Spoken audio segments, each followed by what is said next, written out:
Queridas companheiras e queridos companheiros, eu cumprimentando o prefeito JHC e o governador Paulo Dantas, eu quero que todos que estão aqui se sintam cumprimentados. Cumprimentar os companheiros e as companheiras que receberam a chave da tua casa. Que Deus abençoe vocês. Eu queria contar uma coisa para vocês que eu contei da outra vez que eu vim inaugurar a parte de baixo. Vocês estão recebendo uma casa, acho que de 48 ou 49 metros quadrados.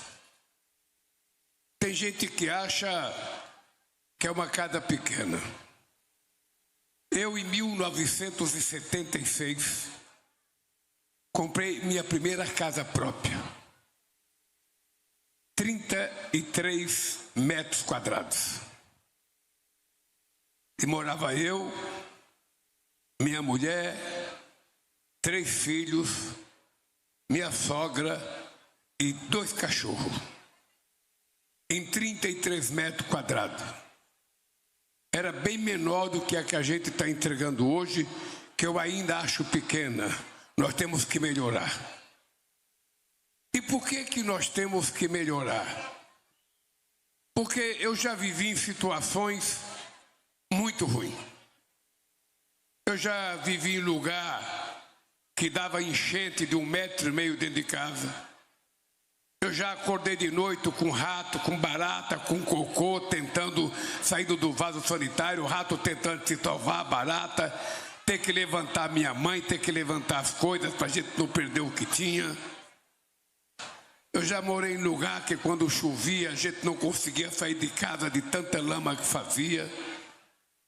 E tudo isso me fez compreender a necessidade de garantir que o povo mais humilde do país tenha acesso a uma casa. Eu, quando casei em 1969, eu fui morar numa casa que era um quarto e cozinha. Eu pagava R$100, o equivalente a R$100 de aluguel. Era o dinheiro mais mal amaldiçoado que eu via na vida, porque era um dinheiro que eu pagava e que não tinha nenhum patrimônio meu. Eu pagava e não via mais. E quando o dono pedia a casa, a gente tinha que sair correndo para procurar outra casa. E eu sei como é que uma mãe vive quando tem os filhos, que tem que mudar todo ano porque tem que entregar a casa. A molecada muitas vezes tem que trocar de escola. A molecada não consegue fazer relação de amizade porque muda todo ano. As mulheres e os maridos também não conseguem fazer muita amizade. E cada vez que a gente vai procurar aluguel, se é um pouquinho melhor é mais caro, se é um pouquinho pior é mais barato. Então eu tenho noção, a noção exata do que significa uma casa própria para uma pessoa pobre nesse país. Quantos anos na minha vida eu passava na rua, via a placa de casa vende-se, e às vezes eu parava para perguntar o preço, eu falava não posso comprar. Não tinha dinheiro para dar entrada e muitas vezes não tinha dinheiro para pagar a prestação. Então, quando eu comprei a minha primeira casa, mesmo sendo muito pequena, para mim era um ninho que eu tinha construído para minha família. Ali eu iria construir, sabe, a minha família, iria construir a minha vida, iria criar os meus filhos. Por isso que a casa própria para mim tem muita importância. Cada pessoa dessa que recebeu a chave da sua casa, ele hoje tem um patrimônio que ele tem que cuidar. E na maioria das vezes a gente dá a chave para a mulher. Por que para a mulher? Porque a mulher, ela nos dá mais garantia de que ela não vai abandonar a família e de que ela não vai vender a sua casa, porque ela precisa cuidar dos seus filhos e dos seus netos. Possivelmente sejamos o único país do mundo em que a gente dá preferência para a mulher na entrega da chave, a gente dá preferência para a mulher no pagamento das políticas sociais, para que a gente garanta que a mulher não seja espoliada muitas vezes por um marido sabe, que não cuida da família com a decência que tem que cuidar. Por isso eu fico muito orgulhoso cada vez que eu entrego a chave de uma casa. Eu tenho certeza que o Minha Casa Minha Vida é o maior programa habitacional já feito neste país. Nunca, em nenhum momento da história do país, foi feito um programa habitacional que chegasse em tão pouco tempo a construir quase 10 milhões de casas para o povo pobre. E nós sabemos que temos que construir muito mais, porque cada vez que a gente para de construir, aumenta o número de pessoas e aumenta a quantidade de pessoas sem casa nesse país. E eu tenho um compromisso de que a gente vai chegar um dia a zerar o déficit habitacional, porque todo e qualquer brasileiro vai ter o seu ninho para cuidar, sabe, da sua família. Para mim é uma coisa sagrada. E nós estamos melhorando. Nós criamos o Minha Casa Minha Vida entidades. Nós estamos financiando para que as entidades que cuidam dos trabalhadores que não têm casa, dos movimentos como o Bolo participava e tanto de vocês, as entidades estão fazendo casa melhor e muitas vezes com o mesmo preço das empresas que fabricam as casas. Eu agora fui inaugurar 1.300 casas no Rio Grande do Sul. Não foi o povo que foi para longe da cidade. O conjunto que eu fui inaugurar, Paulo Dantas, tem uma universidade a 5 quilômetros do conjunto. Tem uma UPA a 300 quilômetros. Tem uma rodoviária a 1.500 metros. E tem um hospital a 3.000 metros de distância do conjunto habitacional. Ou seja, não foi o povo que foi tocado para longe da cidade. O povo foi para o centro da cidade. E o que aconteceu? Nessas casas tem até churrascaria, tem até churrasqueira. Ou seja, nós agora estamos exigindo que todos os conjuntos tenham uma biblioteca. Nós estamos agora daqui para frente exigindo que todos os prédios tenham uma varandinha, para que a gente dê o mínimo de dignidade e respeito ao povo. Não custa muito caro, porque cuidar do povo pobre, embora pareça muito dinheiro, é a coisa mais fácil que a gente pode fazer e é o dinheiro mais bem investido que a gente pode fazer. Por isso eu estou orgulhoso. Eu assumi da outra vez que eu vim na parte de baixo, de que eu viria inaugurar essa outra parte do conjunto. E cá estamos nós para dizer: missão cumprida. Obrigado, meu querido Carlos da Caixa Econômica, meu querido Jader, meu governador e meu prefeito. É assim que a gente trata o bem público e é assim que a gente governa. A palavra governar não deveria existir. A palavra correta seria cuidador. Eu sou eleito governador, prefeito e presidente, não para governar, mas para cuidar do povo que mais precisa neste país. Por isso eu tenho orgulho do momento que a gente está vivendo. Eu não sei, prefeito e governador, se vocês sabem que nós estamos terminando o 3º ano de mandato com a menor inflação acumulada em 4 anos da história do Brasil. Eu não sei se vocês sabem que nós estamos terminando o 3º ano de mandato com o menor desemprego da história do Brasil. Eu não sei se vocês sabem que nós estamos terminando o 3º ano com 103 milhões de trabalhadores registrados trabalhando nesse país. Eu não sei se vocês sabem que nós temos a melhor distribuição da massa salarial da história do país. Eu não sei se vocês sabem que nós estamos terminando o 3º ano com o maior fluxo de exportação da história do país, 628 bilhões de dólares. Pois bem, nós agora estamos transformando esse ano no ano da verdade. Nós tivemos 2 anos de reconstrução, porque nós encontramos esse país desmantelado, porque esse país era como se fosse uma casa alugada para quem não prestava, tá? Que fez tudo que não prestava. A única coisa que ele sabia fazer era mentir. mentir e mentir através das redes digitais que vocês chamam de rede social, que de social tem muita pouca coisa. É rede digital, contando mentira 24 horas por dia. Nós então resolvemos reconstruir o Brasil, resolvemos preparar a terra, plantar, semear, aguar e agora estamos colhendo. E esse ano nós vamos fazer o ano da comparação. Presta atenção. Nós vamos comparar cada coisa que nós fizemos nesses 3 anos com o governo Temer e o governo Bolsonaro. Junto é quase 8 anos de governo. Nós vamos comparar quem cuidou mais das estradas nesse país e quem fez mais estrada. Nós vamos cuidar quem fez mais saúde nesse país, quem fez mais operação. Só para vocês terem ideia, quando nós chegamos, o Mais Médico tinha apenas 12 mil médicos. Nós já estamos com 28 mil médicos espalhados pelos quase 5.700 municípios desse país.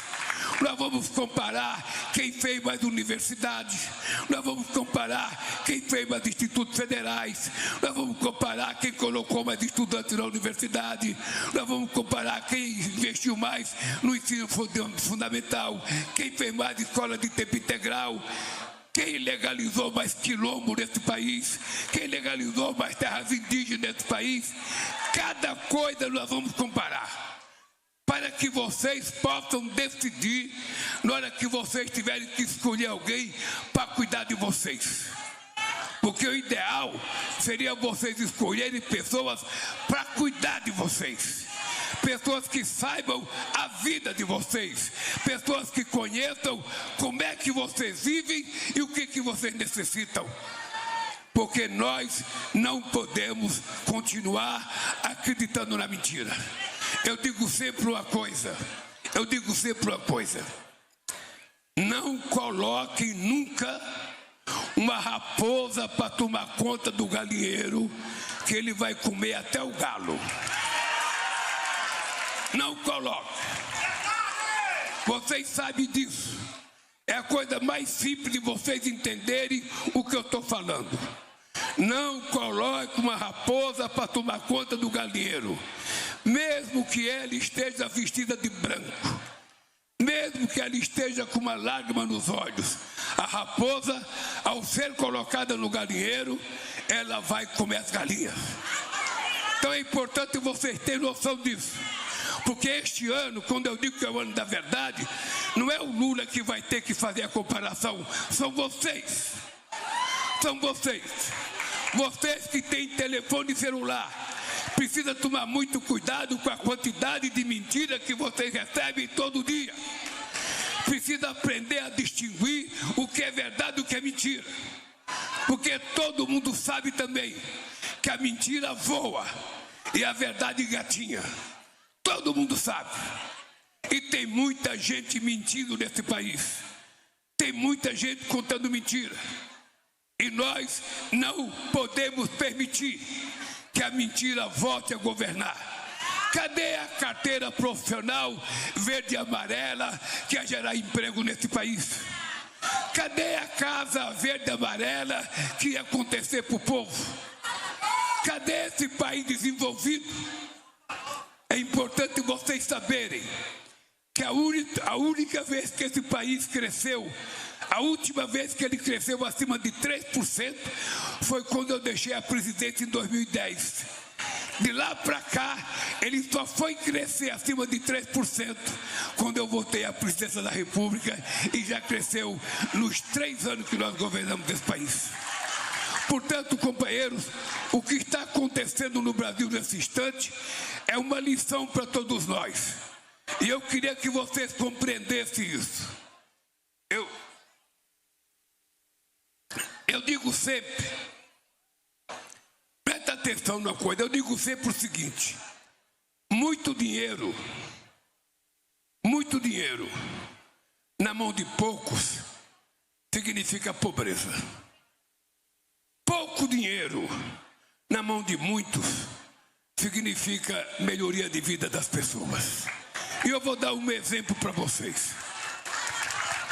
Quando eu cheguei aqui, Eu perguntei quantas pessoas tem aqui. Me disseram 5.000 pessoas. Eu não sei contar, então, para mim, se tinha 2, 3 ou 4 ou 5, eu não sei. Mas vamos supor que aqui tinha 5.000 reais, 5.000 pessoas. E eu tivesse no meu bolso 10 milhões de reais. E eu resolvesse fazer um benefício a essa comunidade e pegasse esses 10 milhões de reais e entregasse para uma pessoa. Entregasse para essa moça que está aqui na frente. Tome, 10 milhões é seu. O que ela iria fazer? Ela iria correr para um banco, iria abrir uma conta, ela iria pesquisar qual era o banco que estava pagando mais juro, ela ia depositar os 10 milhões no banco, ia ficar vivendo do quê? Do rendimento da aplicação que ela fez. E 4.990 pessoas continuavam pobres como vocês. Agora imagina se eu pego esses 10 milhões, ao invés de dar para uma pessoa só, eu distribuísse 2.000 reais para cada um de vocês.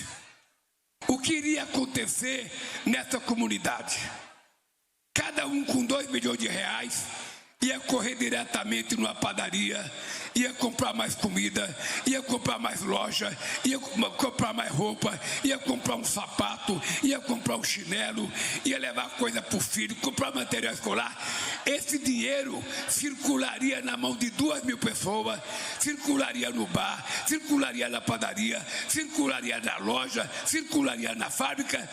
Esse comércio crescia, tinha mais emprego, tinha mais salário, o que significa que todo mundo melhorava um pouco de vida e não apenas uma pessoa. É isso que nós estamos fazendo nesse país nesse instante.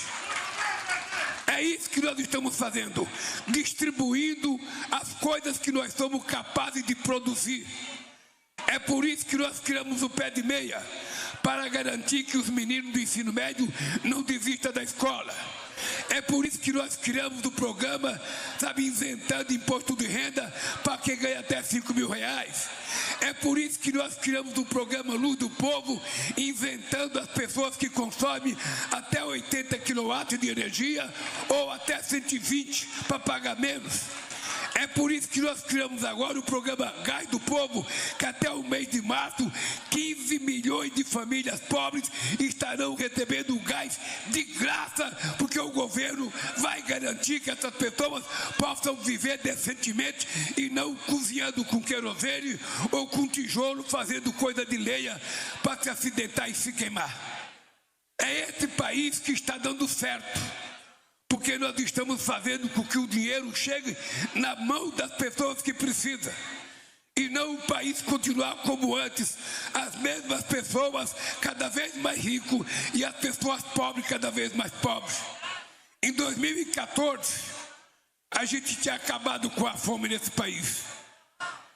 Quando eu votei em 2023, tinha 33 milhões de pessoas passando fome.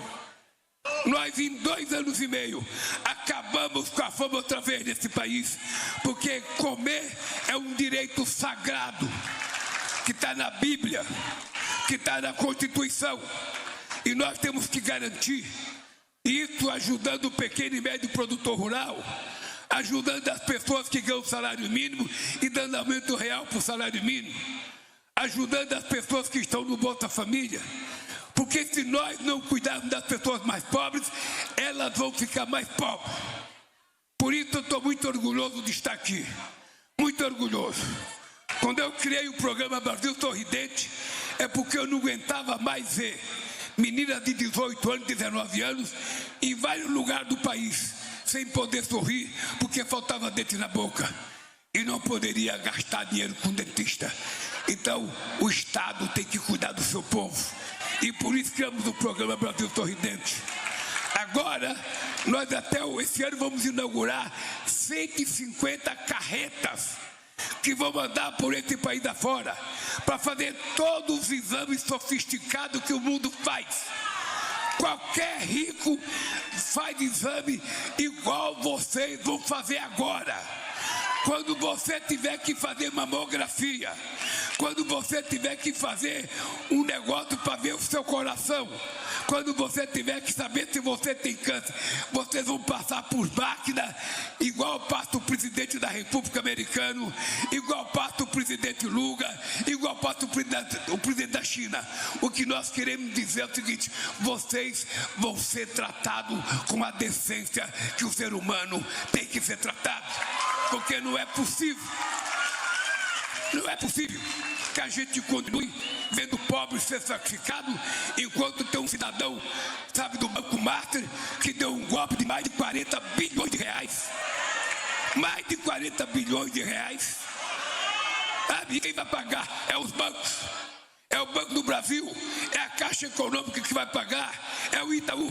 Um cidadão que deu um desfalque de 40 bilhões nesse país. Então, companheiros, e tem gente que defende, porque também está cheio de gente que falta um pouco de vergonha na cara nesse país.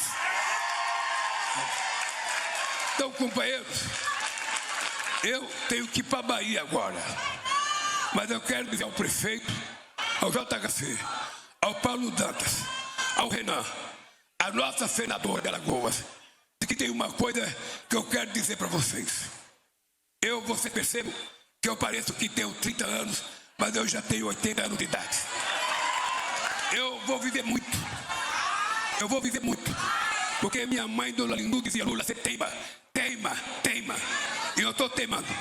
Eu gosto da vida, eu vou viver muito.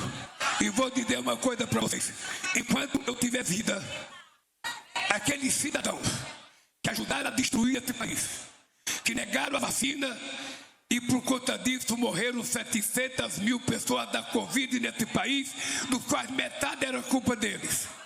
Aqueles cidadãos que prometeram emprego e deram desemprego, que prometeram casa e não deram casa, que prometeram comida e não deram comida, que prometeram mais salário e passaram 7 anos para aumentar o salário mínimo. Esses cidadãos, enquanto eu for vivo, não voltarão a governar mais esse país. E nós, e quem tem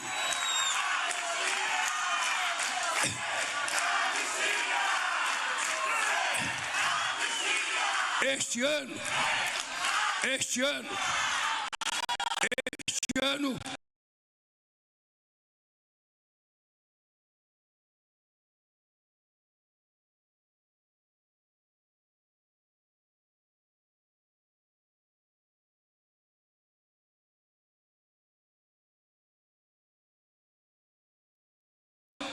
nós vamos para a rua. Nós não queremos brigar com ninguém. Nós não queremos fazer confrontação física. O que nós queremos é fazer confrontação de realização nesse país. Perguntar para eles: quantas universidades vocês fizeram nesse país? Nenhuma. Quantas escolas técnicas vocês fizeram? Nenhuma. Quanto percentual vocês aumentaram o salário mínimo? Nada. Aliás, nem aumentaram a merenda escolar, se vocês querem saber. Então, companheiros e companheiras, eu sou um pernambucano. Não morri de fome até completar 5 anos de idade. Para morrer depois que chegou a 80 é difícil. Então se prepare, porque esse ano eu vou andar esse país. Eu vou percorrer cada rincão desse país junto com essa turma aqui. E nós vamos garantir que a democracia vai prevalecer nesse país e que vença a disputa eleitoral aquele que o povo brasileiro quiser. E quem ganhar leva da forma mais democrática do mundo, na eleição mais honesta do mundo, porque não tem nada mais honesto do que a urna eletrônica para esse país. Quando alguém fala que a urna eletrônica permite roubar, eu digo sempre: se a urna eletrônica permitisse roubar, o Lulinha não seria 3 vezes presidente da República desse país. A elite brasileira já teria roubado há muito tempo. Então, gente do céu, vocês tenham certeza de uma coisa: eu sei do que vocês precisam. E eu sei como é que a gente faz para melhorar. Então ajudem a controlar o celular de vocês. A ajuda celular. Não passem mentira para frente. Não passe mentira. Aprenda a distinguir o que é a verdade e a mentira. Pega as coisas boas que vocês têm e divulga as coisas boas. As coisas ruins não precisa divulgar para ninguém. Porque esse país precisa acabar com o ódio. E a gente precisa voltar a ter mais fraternidade, a ter mais amor, a ter mais solidariedade, a ser mais amigo dos nossos amigos. É esse mundo que eu quero construir. E sobretudo para as companheiras mulheres. Eu sei que tem aumentado a violência contra as mulheres. Tem aumentado a morte das mulheres. E eu quero aqui dizer para os homens. Somos nós homens que temos que ter coragem e dignidade de assumir a defesa da luta contra a violência contra as mulheres. Porque quem é violento somos nós. Você não tem histórico de mulher batendo no marido.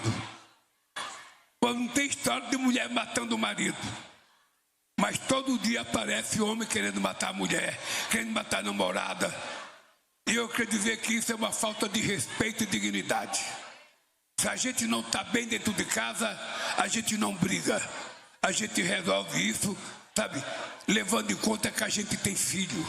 Se a gente briga dentro de casa, a gente sabe que o filho está ouvindo aquela briga. E isso pode formar a cabeça do nosso filho ou da nossa filha. Então eu queria pedir para os homens, quando você estiver raivoso, quando você estiver nervoso, ao invés de descontar na sua olhada das crianças, abra a porta, saia, vá para o quintal, conta até Deus, fala um pouquinho com Deus e volte para casa para cuidar da sua família e não para bater na sua família ou ficar nervoso com a sua família. Um abraço, que Deus nos abençoe e até outro dia, se Deus quiser. Está encerrada esta cerimônia. Pede-se a todos e a todas que aguardem a saída do